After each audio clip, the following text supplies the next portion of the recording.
ಈತನು ಉತ್ಸವ ತನ್ನದೆಂದೇ ಪ್ರೀತಿಯಲಿ ಬರೇ ಸಿಂಹಪೀಠವನೀತನಿಳಿದು ಎರಗಿದನು ಪದದಲ್ಲಿ ಬಳಿಕ ಜನ ಜನಿತ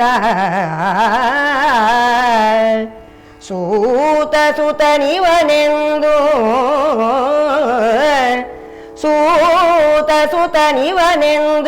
ಭುವನ ಖ್ಯಾತವಾದುದು ಬಳಿಕನ ಸುನಗುತ ಈತನನು ಕುಲವೆತ್ತಿ ಭಂಗಿಸಿ ನುಡಿದನ ಭೀಮ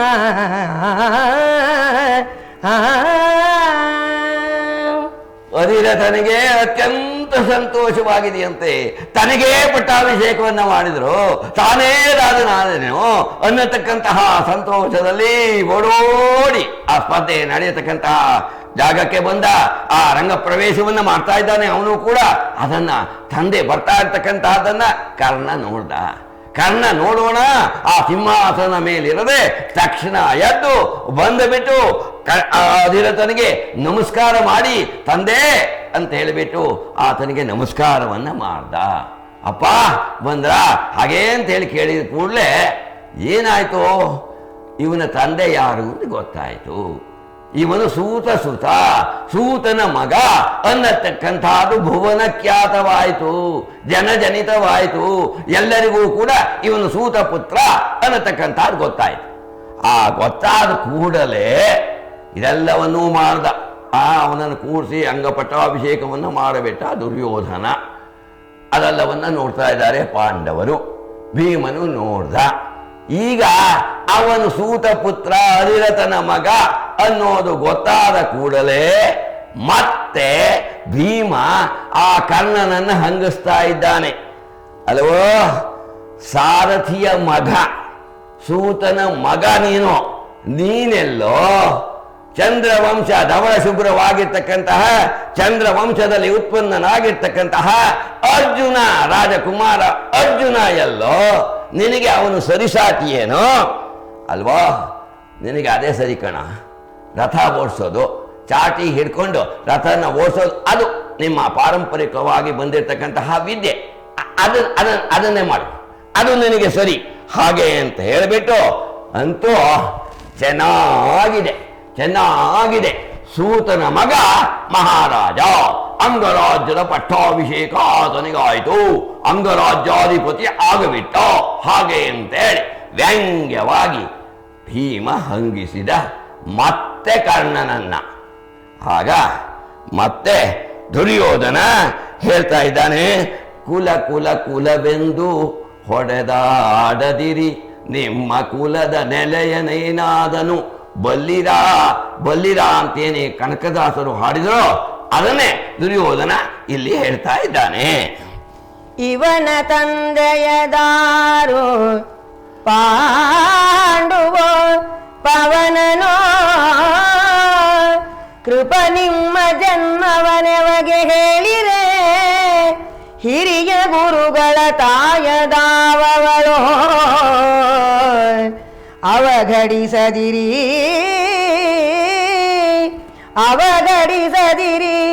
ಹಿರಿಯತನ ಕಂಜುವೆನು ನಿಮಗೆ ಎನುತೆ ಅಡಿಗಡಿಗೆ ಕೌರವ ಮಹೀಪತಿ ಜರಿದು ನುಡಿದನು ಗುರು ಕೃಪಾದಿಗಳ.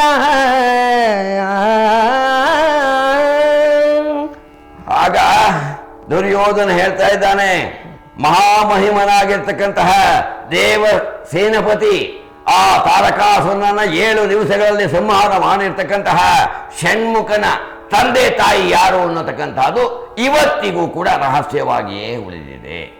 ಅವನನ್ನ ಕೆಲವು ಜನ ಷಣ್ಮಾತುರ, 6 ತಾಯಿಯ ಮಗ ಹಾಗೆ ಅಂತ ಹೇಳ್ತಾರೆ. ಅವನಿಗೆ 6 ಜನ ತಾಯಿಯಂದ್ರು ಅಂತ ಹೇಳ್ತಾರೆ. ಕೆಲವು ಜನ ಅವನನ್ನ ಅಗ್ನಿಯ ಮಗ ಅಂತ ಹೇಳ್ತಾರೆ. ಇನ್ನು ಕೆಲವು ಜನ ಕೃತ್ತಿಕಾ ನಕ್ಷತ್ರಗಳ ಮಗ, ಅವನು ಕಾರ್ತಿಕೇಯ ಹಾಗೆ ಅಂತ ಹೇಳ್ತಾರೆ. ರುದ್ರನ ಮಗ, ಪರಶಿವನ ಮಗ, ಕುಮಾರ ಅಂತ ಕೂಡ ಹೇಳ್ತಾರೆ. ಗಂಗಾಪುತ್ರ ಅಂತ ಹೇಳ್ತಾರೆ. ಅವನು ಯಾರ ಮಗನಾದರೇನೋ ಅದನ್ನು ನೋಡ್ತಾರೇನೋ ಜನ, ಆತನ ಕುಲವನ್ನು ನೋಡ್ತಾರೇನೋ, ಅವನ ವಂಶವನ್ನು ನೋಡ್ತಾರೇನೋ, ಅವನ ಜನ್ಮವನ್ನು ನೋಡ್ತಾರೇನೋ? ಇಲ್ಲ. ಅವನ ಶೌರ್ಯ, ಅವನ ಪರಾಕ್ರಮ, ಅವನ ಜ್ಞಾನ, ಅವನ ದೈವೀ ಶಕ್ತಿ ಅದನ್ನು ಗಮನಿಸ್ತಾರೋ ಅಥವಾ ಅವನ ಕುಲವನ್ನ ಅದನ್ನು ನೋಡ್ತಾರೋ ಅಂತ ಹೇಳಿಬಿಟ್ಟು ಷಣ್ಮುಖ ಇರಲಿ ಆಚಾರ್ಯರೇ ಕೇಳಿ, ನಿಮ್ಮ ಭೀಮ ಇಷ್ಟೆಲ್ಲ ಹಂಗಿಸಿದ್ನಲ್ಲ, ಇವರ ಅಪ್ಪ ಯಾರು? ಇವರಪ್ಪ ಯಾರು? ವಾಯುನೋ ಅಥವಾ ಪಾಂಡುವೋ? ಜೊತೆಗೆ ಆಚಾರ್ಯರೇ ಸ್ವಲ್ಪ ಹೆದರಿಕೆ ಆಗ್ತಾ ಇದೆ, ಅಂಜಿಕೆ ಆಗ್ತಾ ಇದೆ. ಆದರೂ ಹೇಳಲೇಬೇಕು. ಯಾಕೆಂದ್ರೆ ನೀವು ಈತನ ಕುಲವನ್ನ ಕೆಣಕಿ ಹಂಗಿಸಿದ್ರಿ. ನೀವು ಹೇಗೆ ಹುಟ್ಟಿದ್ರೋ ನಿಮ್ಮ ಜನ್ಮ ವೃತ್ತಾಂತವನ್ನು ಸ್ವಲ್ಪ ಹೇಳಿ. ಹೇಗೆ ಹುಟ್ಟಿದ್ರಿ ನೀವು? ಹಾಗೆ ಅಂತೇಳಿ ಹಂಗಿಸ್ತಾ ಇದ್ದಾನೆ ಅವನು. ಶತಧನ್ವೋ ಆ ಜಾನಪದಿ ಎನ್ನತಕ್ಕಂತಹ ಅಪ್ಸರೆಯನ್ನು ನೋಡಿದಾಗ ಆ ಶತಧನ್ವಿನ ತೇಜಸ್ಸು ಬಿದ್ದು ಬಿಟ್ಟು ಕೃಪಾ ಹುಟ್ಟಿರ್ತಕ್ಕಂಥ ತಾನೆ, ಅದನ್ನು ಹಂಗಿಸ್ತಾ ಇದ್ದಾನೆ. ನೀವು ಯಾವ ವಂಶದವರಾಗ್ತೀರಿ ಹಾಗೆ ಅಂತ ಹೇಳಿಬಿಟ್ಟು ಆ ಕೃಪರನ್ನು ಹಂಗಿಸ್ತ. ಜೊತೆಗೆ ನಮ್ಮ ದೊಡ್ಡ ಗುರುಗಳು ದ್ರೋಣಾಚಾರ್ಯರು, ಅವ್ರ ತಾಯಿ ಯಾರ ಅಂತ ಕೇಳ್ತಾ ಇದ್ದಾನೆ. ಅವ್ರ ತಾಯಿ ಭರದ್ವಾಜರು. ಅವರು ಆ ಘೃತಾತಿ ಅನ್ನತಕ್ಕಂತಹ ಅಪ್ಸರೆಯನ್ನ ನೋಡಿದಾಗ ಅವರ ತೇಜಸ್ ಬಿತ್ತು. ಅದನ್ನ ತಮ್ಮ ದ್ರೋಣ ಕಲಶದಲ್ಲಿ ಇಟ್ಟು ಆ ಮಗು ಆಯ್ತು, ಅದನ್ನು ಸಾಕಿದ್ರು ಅವರು ಅಂತ ಬರುತ್ತೆ. ಅಂದ್ರೆ ದ್ರೋಣರ ತಾಯಿ ಯಾರು? ಘೃತಾತಿ. ಆ ಘೃತಾತಿ ಯಾರು? ದೇವಲೋಕದ ವಿಲಾಸಿನಿ. ಆ ವಿಲಾಸಿನಿಯ ಮಗ ನಮ್ಮ ದ್ರೋಣಾಚಾರ್ಯರು, ನಮ್ಮ ದೊಡ್ಡ ಗುರುಗಳು. ಅದನ್ನು ಹೇಳೋಕೆ ಹೆದರಿಕೆ ಆಗತ್ತೆ. ಹೀಗೆಲ್ಲ ಇದೆ ಹಾಗೆ ಅಂತ ಹೇಳಿಬಿಟ್ಟು ಆ ದ್ರೋಣ ಕೃಪರನ್ನೂ ಜರ್ದ, ಭೀಮಸೇನನ್ನೂ ಜರ್ದ. ಅಷ್ಟೊತ್ತಿಗೆ ಏನಾಗ್ಬಿಡ್ತು, ಅಲ್ಲಲ್ಲೇ ಜಗಳ, ಅಲ್ಲಲ್ಲೇ ದೊಂಬಿ. ಕೆಲವು ಜನ ಅರ್ಜುನನ ಪಕ್ಷ, ಕೆಲವು ಜನ ಕರ್ಣನ ಪಕ್ಷ, ದುರ್ಯೋಧನ ಪಕ್ಷ, ಅಲ್ಲಲ್ಲೇ ಜಗಳ ಶುರು ಆಗ್ಬಿಡ್ತಂತೆ. ಅವನು ಸರಿ, ಅವನು ಸರಿ, ಇವನು ಸರಿ, ಇವನು ಬಲವಂತ, ಅವನು ಶೂರ, ಅವನು ಧೀರ. ಹೀಗೆ ಅಲ್ಲಿ ಸಭಾಸದರಲ್ಲೇ ಜಗಳ ಪ್ರಾರಂಭವಾಯಿತು. ಒಳಗೆ ಗಜಬಜವಾಯಿತು, ಕೈದು ಬಸೆಳೆದುದಲ್ಲಿಯದಲ್ಲಿ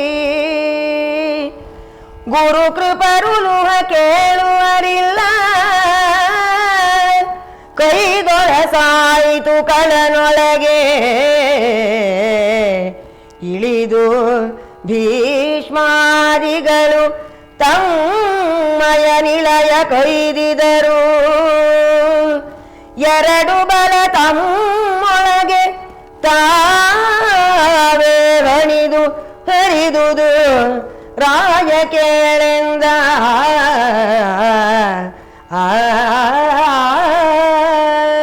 ಹೀಗೆ ಅಲ್ಲಿ ಆ ಸಭಾಸದರಲ್ಲೇ ಜಗಳ ಪ್ರಾರಂಭವಾಗ್ಬಿಡ್ತು. ಅಲ್ಲಲ್ಲೇ ಗುದ್ದಾಟಗಳು, ಅಲ್ಲಲ್ಲೇ ಹೊಡೆದಾಟಗಳು ಎಲ್ಲ ಪ್ರಾರಂಭವಾಗ್ಬಿಡ್ತು. ಇದೇನಪ್ಪ ಇದು? ಸಂಭ್ರಮದಿಂದ, ಸಡಗರದಿಂದ, ಉತ್ಸಾಹದಿಂದ ಆರಂಭವಾಗಿರ್ತಕ್ಕಂತಹ ಈ ಸ್ಪರ್ಧೆ ಈ ರೀತಿ ವಿಷಾದದಿಂದ, ಈ ರೀತಿ ದುರ್ಘಟನೆಯಿಂದ ಮುಕ್ತಾಯಗೊಳ್ತಾ ಇದೆಯಲ್ಲ ಇದು ಅಂತೇಳಿ ಎಲ್ಲ ನೊಂದುಕೊಂಡು ಬಿಟ್ಟು ಭೀಷ್ಮಾದಿಗಳು ತಮ್ಮ ಮನೆಗೆ ಹಿಂತಿರುಗಿದರು. ಜೊತೆಗೆ ಅಪ್ಪಣೆ ಮಾಡಿದ್ರು ಅರಮನೆಯ ಭಟರಿಗೆ ಎಲ್ಲರನ್ನು ನಿಲ್ಲಿಸಿ, ಗಲಾಟೆ ನಿಲ್ಲಿಸಿ, ಎಲ್ಲರನ್ನು ಮನೆ ಕಳಿಸಿ ಅಂತ ಹೇಳಿದ್ರು.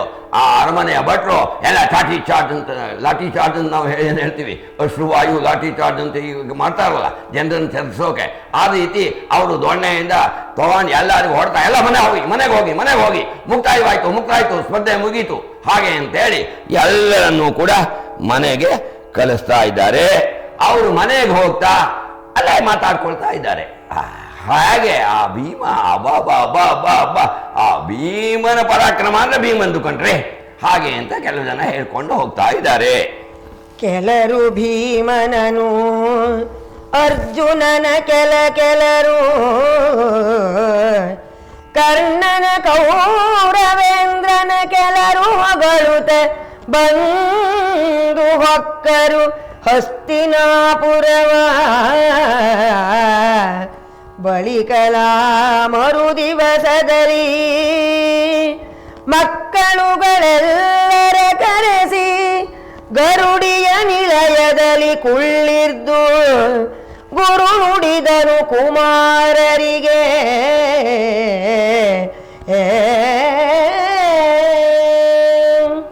ಹೋಗ್ತಾ ಅದರಲ್ಲಿ ಪಾಂಡವ ಪಕ್ಷಪಾತಿಗಳು ಅವರು ಭೀಮ ಅಬ್ಬ ಹೇಗ್ರಿ ಮಲ್ಲಯುದ್ಧ ಹೇಗೆ ಮಾಡ್ದ, ಹೇಗೆ ಗದಾ ಯುದ್ಧವನ್ನು ಮಾಡ್ದ, ಹೇಗೆ ತನ್ನ ಬಿಲ್ವಿದ್ಯೆಯನ್ನು ತೋರಿಸ್ದ, ಹೀಗೆ ಭೀಮಾರ್ಜುನರನ್ನ ಕೆಲವು ಜನ ಹೊಗಳ್ಕೊಂಡು ಹೋದರು. ಇನ್ನು ಕೆಲವು ಜನ ಕೌರವ ಮತ್ತು ಕರ್ಣನನ್ನು ಹೊಗಳ್ಕೊಂಡು ಹೋದಂತೆ. ಇನ್ನು ಬೇರೆಯವ್ರ ಪ್ರಶ್ನೆನೇ ಇಲ್ಲ.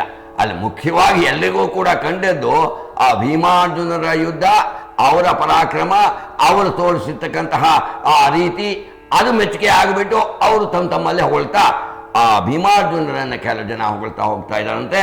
ಇನ್ನು ಕೆಲವು ಜನ ದುರ್ಯೋಧನ ಮತ್ತು ಕರ್ಣ ಅವರನ್ನು ಹೊಗಳ್ತಾ ತಮ್ಮ ಮನೆಗಳಿಗೆ ಅವರು ಹಿಂತಿರುಗಿ ಹೋದರು. ಈ ರೀತಿಯಾಗಿ ಅಂತೂ ವಿಷಾದದಿಂದ ಮುಕ್ತಾಯವಾಯಿತು ಆ ಸ್ಪರ್ಧೆ. ಅಂದರೆ ಅದು ಮುನ್ಸೂಚನೆ.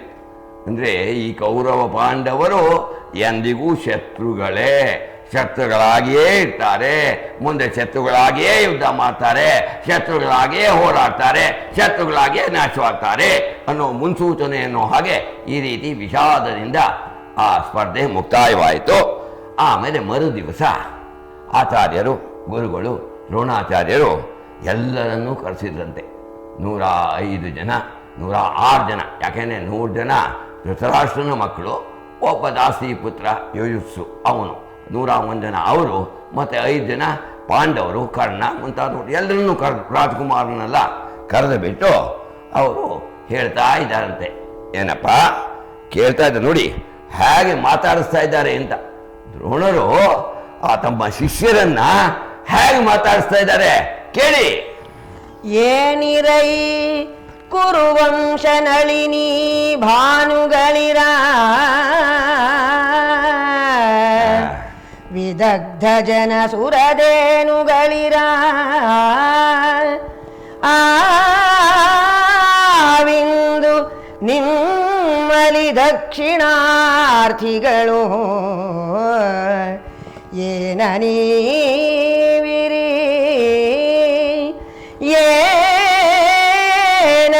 ಏನನೀವಿರಿ ನಮಗೆ ಕೊಡೆ ಸಂಪೂರ್ಣರೈ ಕೊಡಲಾಪ ಸತ್ವ ನಿಧಾನ ಉಂಟೆ ಹೇಳಿ ಎಂದನು ದ್ರೋಣನನಿವರಿಗೆ.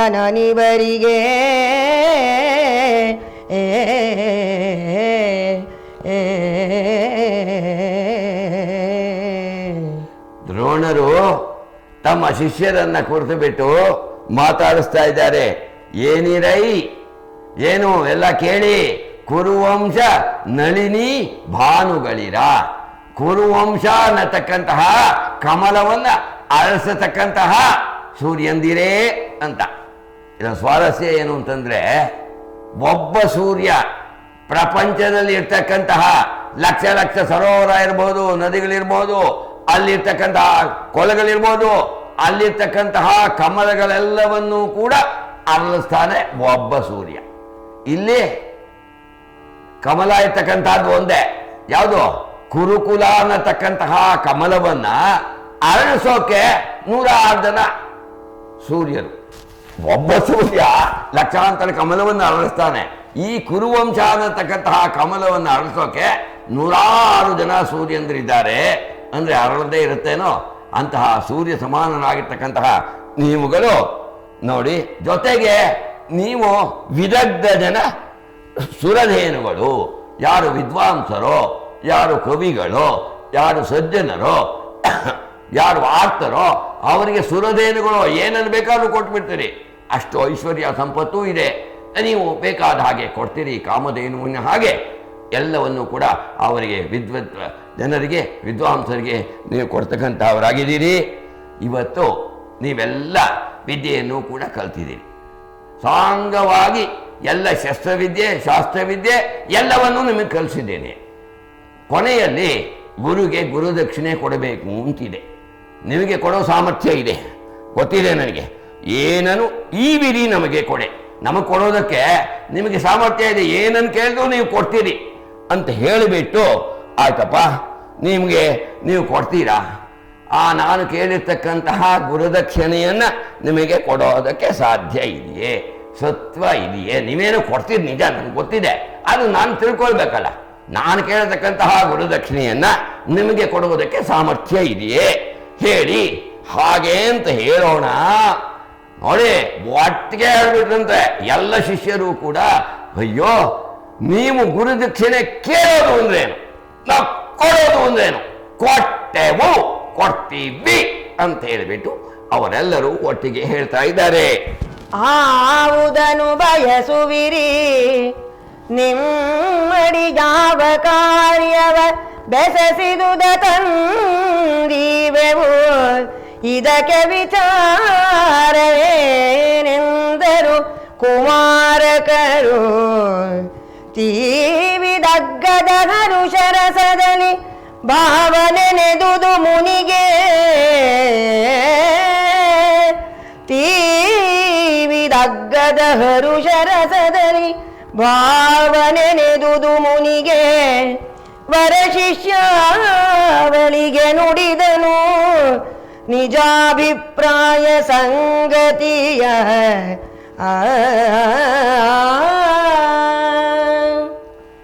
ಆಗ ಆ ಶಿಷ್ಯಂದಿರೆಲ್ಲರೂ ಕೂಡ ಒಕ್ಕೊರಳಿನಿಂದ ಹೇಳಿದಂತೆ, ಗುರುಗಳೇ ಹೇಳಿ, ಕೇಳಿ, ಏನನ್ನು ಬೇಕಾದರೂ ಕೇಳಿ, ನಾವು ಕೊಡ್ತೇವೆ, ತಂದು ಕೊಡ್ತೇವೆ.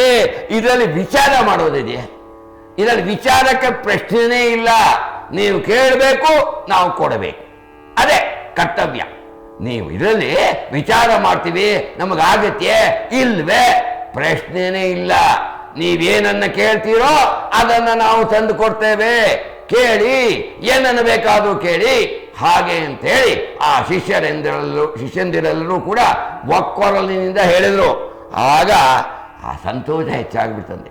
ಸೀವಿದ ಅಗ್ಗದ ಹರುಷರಸದಲ್ಲಿ ಅಂತ ತುಂಬಿಕೊಂಡು ಬಂದುಬಿಟ್ಟಂತೆ. ಸಂತೋಷ, ಆನಂದ, ಸಂಭ್ರಮ ಅವೆಲ್ಲವೂ ಕೂಡ ದ್ರೋಣರಿಗೆ ತುಂಬಿಕೊಂಡು ಬಂದುಬಿಟ್ಟು ಅವರು ಸಂತೋಷದಿಂದ ಅವರು ಹೇಳ್ತಾ ಇದ್ದಾರಂತೆ, ನಿಜವಾಗಿರ್ತಕ್ಕಂಥ ಸಂಗತಿ, ತಾವು ಯಾತಕ್ಕೋಸ್ಕರ ಈ ಗರಡಿ ಮನೆ ಕಟ್ಟಿದ್ವಿ, ನಮ್ಮ ಗುರುದಕ್ಷಿಣೆ ಏನು ಅದನ್ನು ಹೇಳ್ತಾ ಇದ್ದಾರೆ ಆಚಾರ್ಯರು. ಕೇಳಿ ಬಲ್ಲಿರೆ ಗಂಗೆಯುತ್ತರ ಕೂಲದಲ್ಲಿ ಪಾಂಚಾಲ ದೇಶ, ನೃಪಾಲನಲ್ಲಿಗೆ ದ್ರುಪದನೆಂಬವನು ಅತುಳ ಭುಜಬಲನು, ಆಳುತನದಂಗದಲ್ಲಿ ಪರರಿಗೆ ಸೋಲನವನು, ಆಳುತನದಂಗದಲ್ಲಿ ಪರರಿಗೆ ಸೋಲನವನು.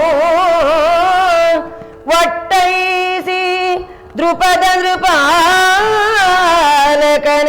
ಪಿಡಿದೊಪ್ಪಿಸಿದರೆ ಯಮಗಗುದು ಪರಿತೋಷ.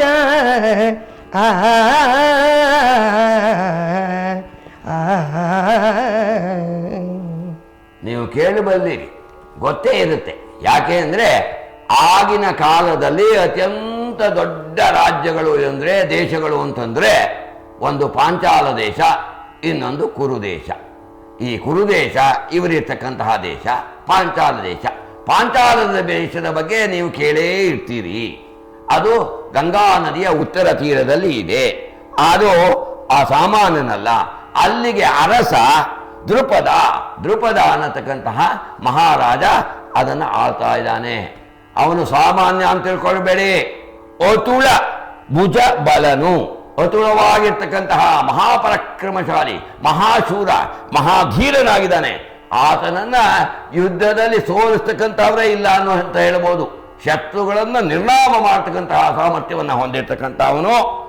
ನೀವು ಮಾಡಬೇಕಾದಿಷ್ಟೇ, ಆ ದೃಪದನನ್ನ ಜೀವ ಸಹಿತ ನೀವೆಲ್ಲ ಒಟ್ಟಿಗೆ ಹೋಗಿಬಿಟ್ಟು ಆ ದೃಪದನನ್ನು ಕೊಲ್ಲಕೂಡದು, ಆತನನ್ನು ಸಾಯಿಸಕೂಡದು, ಆತನನ್ನ ಜೀವ ಸಹಿತ ತಂದು ನನ್ನ ಮುಂದೆ ಕೆಡಬೇಕು.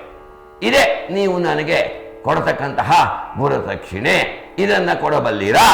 ಹಾಗೆ ಅಂತ ಹೇಳಿಬಿಟ್ಟು ಇದನ್ನು ತಂದು ಒಪ್ಪಿಸಿಬಿಟ್ರೆ ಪರಮಾನಂದವಾಗಿಬಿಡುತ್ತಪ್ಪ, ಬಹಳ ಸಂತೋಷ ಉಂಟಾಗತ್ತಪ್ಪ.